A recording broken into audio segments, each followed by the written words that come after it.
Good morning students, BA final के online class में आप सबका स्वागत है। आज का हमारा टॉपिक है संयुक्त राष्ट्र एवं निशस्त्रीकरण।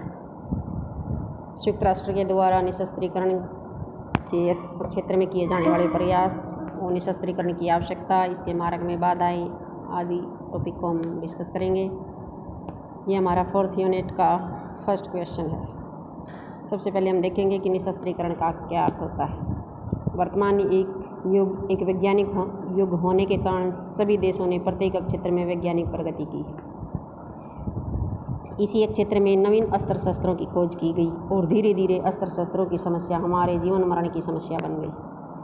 शस्त्र अस्त्रों के बढ़ते हुए खतरे के बावजूद भी यह दौड़ निरंतर जारी रही कि आज राष्ट्रों के मध्य पारस्परिक अविश्वास और दूसरे राष्ट्रों के इरादों के बारे में निरंतर भय से परिपूर्ण है। निशस्त्रीकरण आज अंतर्राष्ट्रीय राजनीति की ज्वलंत समस्या है, जो कि निरंतर विचार विमर्श के बावजूद भी गंभीर बनी हुई है, क्योंकि 20वीं शताब्दी में शस्त्रों के उत्पादन ने बड़ा भयानक रूप धारण कर लिया है, जिसके कारण मानव सभ्यता अपने आप को बारूद के ढेर पर बैठी हुई अनुभव करती है, जो कि किसी भी क्षण संपूर्ण मानव सभ्यता को नष्ट कर सकती है। शस्त्रों की दौड़, खास तौर पर आणविक शस्त्रों की दौड़ इतनी तेज़ी से बढ़ रही है कि इसके कारण पागलपन की स्थिति पैदा हो गई है। इसलिए आज विश्व समुदाय निशस्त्रीकरण के ऊपर जोर दे रहा है और यही समय की मांग है कि हमें निशस्त्रीकरण की क्यों आवश्यकता है। हमारा आज का टॉपिक रहेगा निशस्त्रीकरण की आवश्यकता और इसके मार्ग में बाधाएं। विश्व में शांति और व्यवस्था बनाए रखने के लिए निशस्त्रीकरण पर बल दिया गया था। मनुष्य इसलिए युद्ध नहीं करते कि उनके पास हथियार हैं, बल्कि वह इसलिए युद्ध करते हैं कि वह लड़ना आवश्यक समझते हैं। तो विद्वानों ने निशस्त्रीकरण को कई अर्थों में आवश्यक माना है। उसके कुछ हम आज डिस्कस करेंगे। सबसे फर्स्ट है विश्व शांति और सुरक्षा के लिए निशस्त्रीकरण की आवश्यकता। विश्व शांति और सुरक्षा की स्थापना निशस्त्रीकरण के द्वारा ही संभव है। यदि सभी व्यक्ति और देश युद्ध का परित्याग कर दे तो विश्व में शांति और सुरक्षा स्थापित हो सकती है। आज विश्व में प्रत्येक विकसित देश अधिकाधिक हथियारों का निर्माण कर रहा है और उन्हें अविकसित देशों में बेचकर धन अर्जित कर रहा है, जिसके कारण युद्धों का खतरा बढ़ रहा है। निरंतर युद्ध का माहौल बने रहने के कारण विश्व शांति और सुरक्षा को खतरा पहुंचाता है। अस्त्र एक राष्ट्र की विदेश नीति को सैनिक दृष्टिकोण प्रदान करते हैं, जिससे युद्ध और संघर्ष की संभावनाएं सदा जीवित, जागृत और प्रबल रहती हैं। हेडली बुल ने बोला भी है कि युद्ध का कारण शस्त्रीकरण नहीं। उन्होंने युद्ध के कारणों के पीछे अंतर्राष्ट्रीय प्रतिद्वंद्विता एवं तनावपूर्ण स्थिति को बताया है। अतः शस्त्रीकरण की होड़ तभी संभव है जब दो राष्ट्रों के मध्य मनमुटाव बढ़ जाते हैं। इन मनमुटाव के कारण ही सशस्त्र संघर्ष छिड़ता है और युद्ध में बदल जाता है, और शस्त्रीकरण की स्थिति अंतर्राष्ट्रीय तनाव और युद्ध के मध्य की है। इस प्रकार विश्व में शांति और सुरक्षा करने के लिए शस्त्रों के ऊपर रोक लगाना जरूरी है। नेक्स्ट है निशस्त्रीकरण आर्थिक विकास में सहायक। विश्व के अधिकांश विकसित और अविकसित राष्ट्र अपने धन को आर्थिक क्षेत्र में न लगाकर उसका प्रयोग सैनिक क्षेत्र में करते हैं, जो उसकी आर्थिक स्थिति के लिए हानिकारक है। तीसरी दुनिया के अधिकांश राष्ट्र द्वितीय विश्व युद्ध के पश्चात दास्ता की जंजीरों से मुक्त हुए थे, आज़ाद हुए थे। इस काल में साम्राज्यवादी शक्तियों ने उनका खूब शोषण किया और वे आर्थिक रूप से पंगु बना दिए। इन राष्ट्रों ने अपनी आर्थिक स्थिति को सुदृढ़ बनाने की बजाय अपनी रक्षा करने के लिए धन को सैन्य उपकरणों और सेनाओं पर खर्च करना आरंभ कर दिया। विकसित राष्ट्रों ने भी अपने निहित स्वार्थों की पूर्ति हेतु इन विकासशील राष्ट्रों को युद्धों में उलझाए रखा, जिसके कारण यह देश जो धन अपने आर्थिक विकास पर खर्च करना चाहिए था, उसे सैनिक साजो सामान पर खरीदने पर खर्च करने लगे। यदि विकासशील देश निशस्त्रीकरण की प्रक्रिया को अपनाते हुए निशस्त्रीकरण के रास्ते पर चले तो इसके कारण इन देशों का बहुत अधिक आर्थिक विकास हो सकता था, क्योंकि यह देश जितना धन अपनी रक्षा पर खर्च करते हैं, यदि वही धन वह अपने आर्थिक विकास पर खर्च करे तो शीघ्र ही यह आर्थिक शक्ति बन सकते थे। इसलिए निशस्त्रीकरण आर्थिक विकास के लिए जरूरी है। निशस्त्रीकरण अंतर्राष्ट्रीय तनाव को कम करता है। अंतर्राष्ट्रीय तनाव में कमी लाने के लिए निशस्त्रीकरण सहायक होता है, क्योंकि शस्त्रों की होड़ के कारण प्रत्येक राष्ट्र अधिक से अधिक हथियार एकत्रित करने की सोचता है। उसका दुश्मन राष्ट्र शंकित हो, उसे अधिक अक्षमता वाले और अधिक भयंकर हथियार खरीदता है। जैसा कि हमारे पड़ोसी देश हैं भारत और ये चीन और पाकिस्तान, जैसे ही ये परमाणु हथियारों का प्रशिक्षण करते हैं, पाकिस्तान ने किया, उसके तुरंत बाद हमने भी किया, क्योंकि हमें शंका हो गई थी अपनी सुरक्षा को लेकर। जिसके कारण भय का वातावरण तैयार हो जाता है और इस भय के वातावरण में शस्त्रीकरण आग में घी का काम करता है और अंतर्राष्ट्रीय तनाव अपनी चरम उत्कर्ष की सीमा पर पहुंच जाता है। हेडली बुल के अनुसार शस्त्रों की होड़ स्वयं तनाव की सूचक है। अतः अंतर्राष्ट्रीय तनाव को कम करने व आपसी सहयोग की वृद्धि के लिए आवश्यक है कि निशस्त्रीकरण पर बल दिया जाए। निशस्त्रीकरण उपनिवेशवाद व साम्राज्यवाद का अंत करने में सहायक है। जब एक देश के पास बड़ी मात्रा में हथियार जमा होने लगते हैं तो वह इसका प्रयोग अपना क्षेत्र बढ़ाने में करना लगता है। इसके कारण उपनिवेशवाद व साम्राज्यवाद की बुराइयां पैदा हो जाती हैं, क्योंकि साम्राज्यवाद व उपनिवेशवाद शक्ति बढ़ाने के ही दूसरे रूप है। यदि राष्ट्र निशस्त्रीकरण पर बल देंगे तो शक्तिशाली राष्ट्र कभी भी अपना प्रभाव व क्षेत्र बढ़ाने की नहीं सोचेंगे, जिसके कारण उपनिवेशवाद व साम्राज्यवाद का अंत होगा तथा राष्ट्रों के मध्य आपसी सहयोग व शांति का वातावरण बनेगा। लोक कल्याण को बढ़ावा। सभी राष्ट्र, चाहे वह विकसित हो या विकासशील, शस्त्रों पर धन व्यय करते हैं। विकसित राष्ट्र हथियारों के निर्माण पर और विकासशील राष्ट्र हथियारों की खरीद पर अरबों डॉलर प्रति वर्ष व्यय कर देते हैं। इतनी मात्रा में धन सैन्य उपकरणों पर खर्च करने के कारण वह लोक कल्याण के कार्यों की तरफ ध्यान नहीं दे पाते, जिसके कारण विकासशील देश बेरोजगारी, बीमारी, भूखमरी आदि की तरफ ध्यान नहीं दे पाते। अतः विकासशील देश निशस्त्रीकरण की नीति पर चले तो प्रति वर्ष वे अपने करोड़ों डॉलर बचाकर उसे लोक कल्याण के कार्यों में खर्च कर सकते हैं। विनाशकारी कार्यों में किए गए व्यय वाले धन को लोक कल्याण कार्यों में लगाकर पृथ्वी को समृद्ध बनाया जा सकता है। विदेशी हस्तक्षेप को रोकता है। जब बड़े राष्ट्र शस्त्रों का भारी मात्रा में निर्माण कर लेते हैं तो इन्हें दूसरे देशों या अविकसित देशों में बेचते हैं।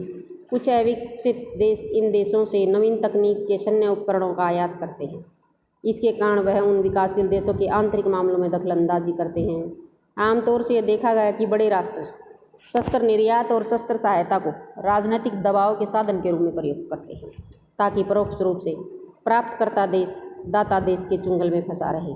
यही नहीं, सशस्त्र सहायता एवं सशस्त्र निर्यात के नाम पर बड़ी शक्तियाँ छोटे देशों की अर्थव्यवस्था में भी घुसपैठ करती हैं।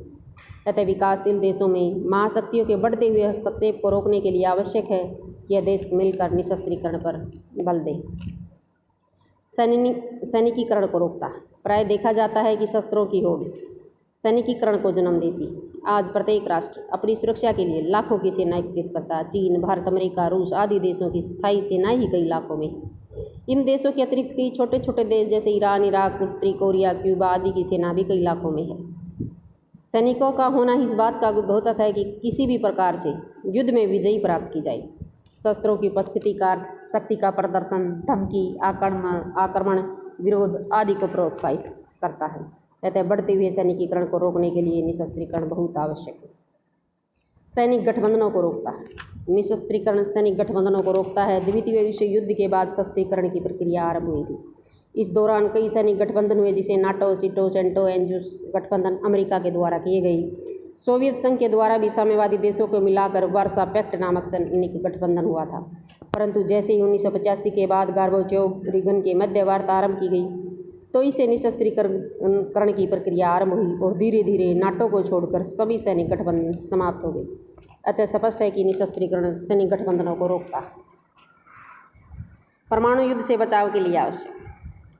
द्वितीय विश्व युद्ध के दौरान 7 अगस्त 1945 को अमेरिका ने नागासाकी पर और 9 अगस्त 1945 को हिरोशिमा पर बम गिराए। इसके कारण भयंकर नरसंहार हुआ। इसके पश्चात 1949 में सोवियत संघ ने, 1954 में ब्रिटेन ने, 1969 में फ्रांस ने और 1963 में चीन ने परमाणु बमों का आविष्कार कर लिया। इन देशों ने मिलाकर परमाणु क्लब बना लिया और परमाणु अक्षमता पर अपना एकाधिकार जमाए रखा। इसका मुख्य कारण था कि परमाणु शक्ति का प्रसार न हो। परंतु धीरे धीरे भारत, इजराइल, ब्राज़ील, दक्षिण Africa, Iran, Pakistan, Canada, Iraq, Australia आदि देशों ने भी परमाणु अक्षमता प्राप्त कर ली, जिसके कारण परमाणु युद्ध होने की और आसार बढ़ गई। इसके कारण परमाणु क्लब के सदस्यों राष्ट्रों को चिंता हुई और उन्हें परमाणु युद्ध को रोकने के लिए निशस्त्रीकरण पर बल दिया और इस दिशा में सबसे व्यापक परमाणु प्रसार निषेध संधि CTBT उल्लेखनीय है। इसके अतिरिक्त नव शीत युद्ध के दौरान 1982-83 में अमेरिका और सोवियत संघ के मध्य परमाणु युद्ध के आसार बढ़ गए थे। परंतु 1985 में गोर्बाचोव रीगन के मध्य शांति वार्ता आरंभ हुई और इसके कारण निशस्त्रीकरण की प्रक्रिया आरंभ हुई और परमाणु युद्ध का भय टल गया। तो इसलिए हमें निशस्त्रीकरण की आवश्यकता है। लेकिन निशस्त्रीकरण के मार्ग में अनेक बाधाएं हैं, तो वो कौन सी हैं वो आज हम ये डिस्कस करेंगे।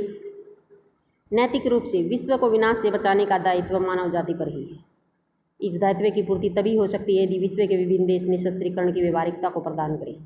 यदि विभिन्न राज्यों ने व्यक्तिगत रूप से निशस्त्रीकरण की ओर आगे बढ़ने का प्रयास किया और संयुक्त राष्ट्र द्वारा भी विभिन्न प्रयास किए गए, लेकिन फिर भी निशस्त्रीकरण के लक्ष्य को प्राप्त नहीं किया जा सका है। इसके विपरीत विनाश के नए नए शस्त्रों का आविष्कार किया जा रहा है। निशस्त्रीकरण के प्रयासों को विफल किया जा रहा है। निशस्त्रीकरण के मार्ग में आने वाली निम्नलिखित बाधाएं हैं। इसमें हमारी सबसे फर्स्ट है आपसी अविश्वास की कमी। निशस्त्रीकरण का लक्ष्य तभी प्राप्त किया जा सकता है जब विभिन्न राष्ट्रों में आपसी विश्वास की भावना सुदृढ़ हो। लेकिन दुर्भाग्यवश विश्व व्यवस्था में एक राष्ट्र दूसरे राष्ट्र पर विश्वास नहीं करता है। राष्ट्रों के मध्य इसी अविश्वास की भावना के कारण अब तक निशस्त्रीकरण की दिशा में जितने भी प्रयास किए गए हैं उनमें डर और अविश्वास साफ तौर पर देखा जा सकता है। नेक्स्ट हमारा नेशनल इंटरेस्ट, राष्ट्रीय हित। प्रत्येक राष्ट्र अपने हित को सर्वोपरि महत्व देता है। राष्ट्रीय हितों की पूर्ति के बाद ही वह अपनी सीमाओं से बाहर निकलकर किसी आदर्श की बात करता है। हम उदाहरण देते हैं कि भारत और पाकिस्तान ने CTBT व्यापक परमाणु प्रशिक्षण संधि पर हस्ताक्षर क्यों नहीं किए थे? क्योंकि दोनों देश पहले अपने हितों को पूरा करना चाहते थे। दोनों देशों ने पहले परमाणु प्रशिक्षण किए, परमाणु हथियार हासिल किए, इसलिए उन्होंने CTBT पर जो 1998 में आई थी उस पर हस्ताक्षर नहीं किए थे।